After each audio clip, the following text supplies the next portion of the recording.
Welcome mga kapuknat sa aking mumunting tahanan. Let's go. At hindi pa nakapag-follow dyan, i-follow nyo na ako mga kapuknat.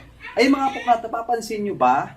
Sa bawat kanto ng inyong mga nadadaanan ay may mga nakasabit na ganito mga kapuknat. Para saan kaya ito? Ay, ayon po sa aking mga natanungan, ito daw po ay panlaban at pangontra doon sa mga aso na nagkakalat at dumudumi sa inyong mga bakuran. Ayan, papasilip ko sa inyo mga kapuknat kung gaano ka-effective at gaano kadami na ang naglalagay nito. At ganito ito ka-trending mga kapuknat. Trending na trending ito ngayon mga kapuknat. Tara, papasilip ko sa inyo yung aming street, kahabaan ng aming street na may nakasabit na ganitong liquid. Tara. You see that mga kapuknat? Ayun o. Ayun nakasabit o. Oh. Ito mas malaki-laki. Nakasabit ito sa kanyang bakuran. At so far, malinis yung kanyang bakuran. Wala ka makitang dumi. So effective nga siguro mga kapuknat, ano? Alright, tara. Baybayin pa natin yung aming street. Iba naman ito. Lasing tayo nito. Yan. Silipin natin yung kanilang mga gilid-gilid ng bahay. So far, malinis yung aming street.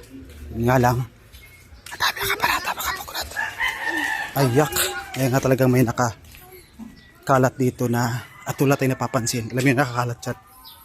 Tula tayo napapansin na kulay blue na nakasabit dyan. Ito. Tabi ako pakita sa inyo. Ayun. Ayun. Yun. Ayan. Ayan, nakatali sa kanilang gate mga kapuknat. At so far, walang kalat yung kanilang gate. So malinis, so effective nga. Wow! Yun, meron dito. Ayan mga kapuknat. Ayan, 1 litro talaga yan mga kapuknat. Oh, yun, nasa gate. Nakatali naman sa kanyang gate din. Ayan. Diba? Tingnan natin yung harapan. Talagang walang nagkalat. Oh, wala nga, malinis. Yan. Wow, malinis nga.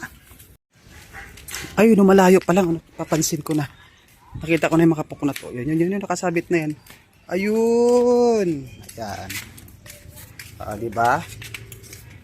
Galing. At malinis yung kanyang bakuran. Ayan. Siguro masipag lang talaga maglinis din yung may-ari. Kaya malinis yung kanyang bakuran. Diba? Huwag umasa dun sa sabit-sabit na yun mga kapuknat. Right? Mas maganda pa rin po maglinis ng ating bakuran. Sariling bakuran. Ayan, meron pa dito. Ayan, nakasabit sa kanyang dingding. Oh, diba? Oh, nakakatuwa tingnan. Pero pa dito isa. Ayan. Kaling. Pinakahuli ayan mga kapuknat. Ayan, talo ka dyan.